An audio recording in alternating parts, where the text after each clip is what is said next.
ये भरतपुर योगी जी की तरफ जरा नजर डालिए। बहुत बहुत अंडर कॉन्फिडेंट और बहुत ही निराश से दिखाई दे रहे हैं। अमिताभ सर, देखा आपने?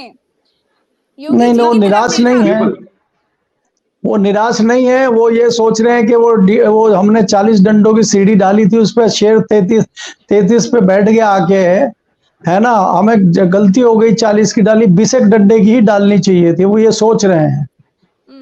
अगर 20 डंडे की डालते तो ठीक रहता। अमिताभ सर क्या कहेंगे योगी आदित्यनाथ जी पर?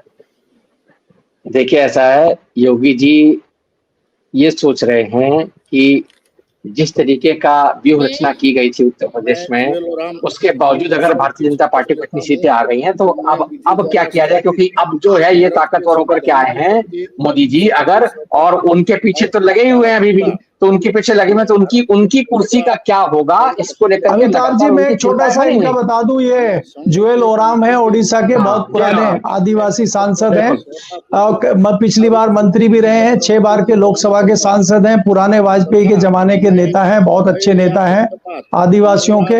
ये एक अच्छी शपथ इस बार दिलाई जा रही है, पिछली बार इनका नाम कट गया था, तो इस बार ये एक अच्छे आदमी अभी इस पूरे कैबिनेट में मुझे लगता है कि पिछड़ों की, आदिवासियों की आवाज उठाने वाले अच्छे ईमानदार व्यक्ति को शपथ दिलाई जा रही है। ये बहुत अच्छी बात है। जी, कंटिन्यू करिए सर।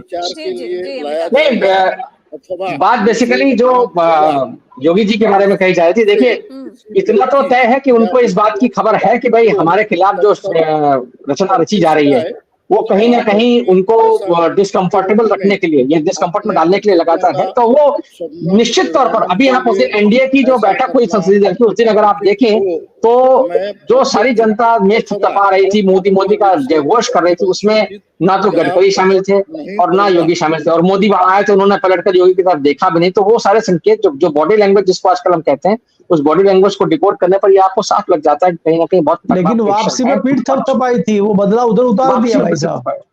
लेकिन यही तो चक्कर है। एक बात तो ये है कि शुरुआत में ही लगा था कि ये नहीं है, सब अंदर खाने की अफवाहें उड़ रही हैं कि योगी जी को हटाने वाले हैं, योगी जी नाराज हैं, या इधर के लोग नाराज हैं, उधर के लोग नाराज हैं। लेकिन अब जिस तरीके की बॉडी लैंग्वेज है, दोनों डिप्टी सीएम मीटिंग में नहीं आ रहे हैं, फिर योगी जी का चेहरा अभी जो दिखाया कैमरामैन ने, तो बहुत चीजें लग रही हैं कि योगी जी कुछ परेशानी। देखिए, उनको लगातार अनकंफर्टेबल रखा जाएगा। देखिए, ये नहीं मतलब हम में से कोई भी ये नहीं कहना चाहेगा कि तत्काल अभी उनको हटा दिया जाएगा, क्योंकि ऐसा कोई मूव लेगी भी नहीं सरकार या पार्टी। लेकिन ये कि निश्चित तौर पर उनको एक अनकंफर्टेबल रखा जाएगा। मोदी जी के भीम आ गए हैं, मोदी जी के भीम आ गए हैं। गिरिराज सिंह जी ने बिहार के बेगूसराय से सांसद हैं, ये तीसरी बार मंत्री की शपथ ले रहे हैं, बहुत क्रांतिकारी। ये सिर्फ मोदी जिंदाबाद के अलावा तीसरा कुछ इनको आता नहीं है। तो ये मोदी जी के असली भक्त हैं और इनके लिए सब भगवान और सब कुछ छोड़ के मोदी जी हैं, इसलिए ये तीसरी बार शपथ ले रहे हैं। ग्रामीण विकास राज्य मंत्री, जो सबसे महत्वपूर्ण मंत्रालय माना जाता है, वो इन्हीं के पास है। देखिए ऐसा है, गिरिराज सिंह वो मंत्री हैं जो कि हर समय तैयार रहते हैं मुसलमानों के विरोध में बाइट देने के लिए। आप अगर पाए तो मीडिया सबसे पहले हमेशा बिल्कुल मेरे विचार अच्छा, इसमें मैं प्रज्ञा जी, इसमें मैं भरत ग्रामीण वाला, उस ग्रामीण वाले विभाग की मैं लखनऊ की हकीकत बता रहा हूँ। ग्रामीण में जितने भी सड़कें हैं सबका बुरा हाल है सर। आप 20 से ऊपर कार नहीं चला सकते। बाइक वालों की चांदी है, वो नागिन बना के निकल जाते हैं गड्ढों से होते हुए, लेकिन आप उसकी इनको कोई चिंता नहीं है, उसकी कोई चिंता नहीं है। वो सारा बजट बनारस में दे दिए उसका। देखिए, मैं अब आपको ये बताना चाह रहा हूं जो अंदर की चीजें, जैसे कि अमिताभ जी ने जिक्र किया, योगी जी का हो चाहे दूसरे लोगों का हो, तमाम लोग नैतिक जिम्मेदारी लेते हुए इस्तीफा देने की बात कर रहे थे। चाहे वो महाराष्ट्र की बात हो, चाहे वो राजस्थान की बात हो, चाहे वो हरियाणा की बात हो, तमाम प्रदेश अध्यक्षों ने इस्तीफे की पेशकश कर दी गई थी। मोदी जी ने और अमित शाह जी ने सबको डांट लगा दिया कि किसी को कोई इस्तीफा देने की जरूरत नहीं है, जिसको इस्तीफा देना होगा शपथ के बाद देंगे। क्योंकि अगर इस्तीफे की लाइन लग गई तो फिर मोदी जी की भी नैतिकता ना जग जाए कहीं, और नैतिक जिम्मेदारी तो सबसे अधिक उन्हीं की है। कहीं उनको ना इस्तीफा देना पड़ जाए, तो इसलिए वो हटा दिया। अब देखिए ये आ गए हैं सबसे बड़े क्रांतिकारी वैष्णव जी, पुराने आईएएस रहे हैं, अडानी में नौकरी करते थे, फिर कहा नौकरी वहां अच्छी नहीं है, इधर आइए आप, रेलवे का संभालिए और संचार मंत्रालय देश का संभालिए, दोनों ये छोटे मंत्रालय हैं, इनमें ज्यादा काम है नहीं, इसलिए आप इनको टैकल कीजिए। तो मोदी जी के नेतृत्व में ये दोनों मंत्रालय संभाल रहे हैं आज जी। अंतःकरण से निर्वहन करूंगा। रेलवे तो बहुत कमाई वाला मंत्रालय है, रेलवे में बहुत छोटा मंत्रालय है, इसीलिए इनको दिया गया है ऐसा। रेलवे जो है उसको लेकर के इनको प्रधानमंत्री के पीछे खड़े होकर ताली बजाते हुए ही देखा है, इससे ज्यादा नहीं देखा। मैं अश्विनी वैष्णव राज्यसभा से एमपी हैं ये। भारतीय जनता पार्टी के कई लोग सवाल पूछ रहे हैं कि हम 6 बार से सांसद हैं, 7वीं बार बने हैं, हमारा भी नंबर आएगा या वैष्णव जी ही 3-4 मंत्रालय झेल लेंगे? किसी व्यक्ति या व्यक्तियों को इनके पास जो है 2 बड़े मंत्रालय की जिम्मेदारी है और एक आध शायद एमओएस भी है इनके पास, संचार मंत्रालय, रेल मंत्रालय। धड़ाधड़ ये प्रोजेक्ट बना रहे हैं, रेल को हरी झंडी बना लेके मोदी जी को पकड़ा देते हैं, वो हिला देते हैं हरी झंडी। अब इस बार देखिए कौन, नीतीश जी हिलाएंगे, चंद्रबाबू नायडू हिलाएंगे, ये क्या करेंगे? मोदी जी की इधर शपथ चल रही है प्रज्ञा जी, मोदी जी की इधर शपथ चल रही है, उधर पाकिस्तान ने टॉस जीत लिया है, ये क्या हो रहा है? मोदी जी की शपथ चल रही है, कम से कम इंडिया को टॉस जीतना चाहिए था। पहले गेंदबाजी का फैसला लिया है। पहले गेंदबाजी करेगा पाकिस्तान और उधर मैच चालू होने वाला है, और इधर दूसरा मैच चल रहा है जिसमें गदर चल रही है। कहीं विकेट ना उड़ जाए। देखिए ये शुभ संकेत नहीं है कि मोदी जी के शपथ लेते ही पाकिस्तान टॉस जीत गया, ये अच्छी बात नहीं है। देखिए अब मोदी जी, ये तो मोदी जी के लोग ही कहते थे कि 5+5 2+1 कोई भी संख्या को 56 बना देते थे अभी कुछ दिन पहले तक। कोई भी तारीख हो, डेट हो, वॉर रुकवा देते हैं तो टॉस भी तो जितवा सकते थे, मन आप चाहिए था, जितवा देते, करना चाहिए था। मुझे लगता है कुछ परेशान चल रहे हैं, इस वजह से नहीं कर पाए। अब सिंधिया जी आ गए हैं, सुनिए शपथ सुन लीजिए, राजसी शपथ ले रहे हैं। द्वारा स्थापित भारत के संविधान के प्रति देखिए सिंधिया परिवार का जो योगदान है देश को, वो आप भूल नहीं सकते, चाहे मुगलों का जमाना हो, चाहे अंग्रेजों का जमाना हो, चाहे कांग्रेस का जमाना हो, चाहे आज भारतीय जनता पार्टी का जमाना हो। इनकी मदर की डेथ हो गई है और ये सब छोड़ छाड़ के टोपी लगा के यहाँ शपथ ले रहे हैं, क्योंकि देश का कल्याण इनको करना है।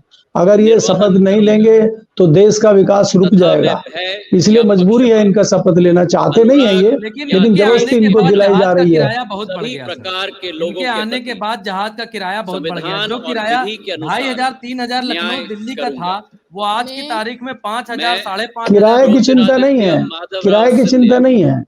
जो एयरपोर्ट है, एयरपोर्ट का जो खर्चा है वो करवाने में इनका बड़ा योगदान है, क्योंकि अडानी जी का एयरपोर्ट है। अगर आप किसी को छोड़ने अंदर जाएंगे, लेने जाएंगे, वेटिंग होगा वहाँ बाकी जो एयरपोर्ट की फैसिलिटी है वो सब अडानी जी को देने में इनका बड़ा योगदान है। ऐसे तो वेटिंग पर पैसा लगने लग गया। अगर छोड़कर आपका जो है आदमी छोड़कर तय समय में बाहर नहीं निकला तो उसको पैसा ज्यादा देना पड़ेगा, तभी तो कमाई होगी। मैं तो यहाँ कमाई देखनी है कि हमें वेटिंग देखना है आपका। प्रत्यक्ष रूप से संसूचित या प्रकट नहीं करूंगा। बड़े तयस में शपथ ले रहे हैं। सिंधिया जी की शपथ हो गई है और एक के बाद एक जो है मंत्री शपथ लेते जा रहे हैं। सबसे पहले शुरुआत प्रधानमंत्री जी से हुई थी और सिंधिया जी की टोपी अच्छी लग रही प्रज्ञा जी। अब अर्जुन राम मेघवाल प्रज्ञा जी आ सकते हैं। अर्जुन राम मेघवाल शपथ लेने आएंगे, राजस्थान के बीकानेर के सांसद अर्जुन राम मेघवाल शपथ लेंगे। आईएएस अधिकारी रहे हैं। 21 लोग तो ले चुके हैं शपथ अब तक, जिनमें राजनाथ, अमित शाह, गडकरी, नड्डा। भूपेंद्र जी को फाइनली नितिन गडकरी उठे, भूपेंद्र यादव आ गए, भूपेंद्र यादव आ गए हैं। अब पिछली बार तो भूपेंद्र यादव जी को लग रहा था कि छोड़ दिया गया है बनाकर, बताया नहीं गया है। राजस्थान की एंट्री हो गई है लग रहा है। भारत के भूपेंद्र यादव जी राजस्थान से इस बार चुनाव जीत के आए। आखिरी दम तक इनको लग रहा था कि हम चुनाव हार गए हैं, किसी तरह से इनकी नैया पार हो गई है। जितने इनके साथी सहयोगी हैं सबसे हमारी बात हो रही थी, बोला भाई साहब यादव जी ने मान लिया है कि हार जो है निश्चित है, लेकिन पता नहीं कैसे जीत गए ये। अब आज सौभाग्य है इनका, शपथ ले रहे हैं। अब कितने दिन मंत्री की कुर्सी में शोभित होंगे ये देखने वाली बात है। ईश्वर की शपथ लेता हूं कि जो विषय संघ के मंत्री के रूप में चुनाव आयोग ने जो 1 करोड़ 7 लाख वोट बढ़ाए थे, वो कहीं ना कहीं तो अपना रंग दिखाएंगे ना। या जी बिल्कुल के बिल्कुल। सिवाय, जबकि ऐसे मंत्री के रूप में अपने कर्तव्य के सम्यक निर्वहन के लिए ऐसे बहुत से लोग इस बार मुकद्दर के सिकंदर बने हैं जो कि हार रहे थे और हारते जीत गए। नहीं करूंगा। नहीं, सबसे क्रांतिकारी तो कानपुर के बने हैं, बहुत वरिष्ठ जी पत्रकार हैं, रमेश अवस्थी। और ट्रेन जैसे ही रुकी कानपुर स्टेशन पे, उनका ऐसा भव्य स्वागत हुआ, वो हम नहीं भूल सकते। पता नहीं प्रज्ञा जी की टीम थी कि नहीं वहां, पर वहीं पहचान थे, नहीं पाए लोग, किसी और के वो गले भी में नहीं माला डाल पहचान दी। पाए। और बाद में बोले भैया हम हैं, हमें लड़ना है चुनाव, मोदी जी ने सिंबल हमें दिया है, किसको माला डाल रहे हो? ओहो अच्छा आप है क्या? माला तो उधर चली गई, अब तो चलिए कोई बात नहीं, ऐसे ही आप आ जाए। ऐसे गले से निकाल कर डाली गई सर बाद में, उनके गले से निकाल के फिर उनके गले में। नहीं, उन्होंने मना कर दिया कि हम ऐसे जाएंगे नहीं बिना माला के। माला लाओ, बोला कहां से लाओ, मिलेंगी वापस लिए। गजेंद्र सिंह शेखावत आ रहे हैं अब, राजस्थान का जो है वो जोधपुर के सांसद हैं, जल शक्ति मंत्री पहले रहे हैं, जल शक्ति में इनका बड़ा योगदान है। जिस प्रकार से आप अविरल धारा देख रहे हैं, आपके बनारस में जा रही है गंगा की, गंगा इतनी चमकीली साफ हो गई है, इन्हीं का योगदान है। घर घर जो नल से पानी आप मिल रहा है, जिसकी योगी जी बात कर रहे हैं कि सबके घर में पानी पहुंच गया, वो इन्हीं की कृपा से पहुंचा है। अगर ये नहीं होते, अगर ये नहीं होते, अगर ये नहीं होते तो राजस्थान पानी नहीं पहुंचता। राजस्थान में वो बाड़मेर वाले वही जो मिट्टी के बर्तनों में पानी भर कर रखते थे, वही करना पड़ता। तो इन्होंने बड़ा एहसान देश पे किया है कि पानी हम लोग आज नलके का पी रहे हैं। मैं बड़ा कॉन्फिडेंस के साथ कह सकता हूं कि अब तक देश ये जानता था कि नरेंद्र मोदी ही गंगा सफाई करा रहे थे, लेकिन आज आपने सूचना दी है कि विषय संघ के मंत्री के रूप में पानी वाला विचार के लिए लाया जाएगा। नहीं, लेकिन पता होगा जल मंत्री, जल शक्ति मंत्री के अलावा ये ज्यादा फेमस रहे अपने और गहलोत जी के विवाद को लेकर। 5 साल तो इनका गहलोत जी से झगड़ा चला है, अदालत में वो मुकदमा है, उसकी वजह से ये ज्यादा चर्चित है। क्योंकि पिछली बार वैभव गहलोत को इन्होंने चुनाव हराया था, इस बार ये जो है उजियारड़ा को चुनाव हरा करके आए हैं।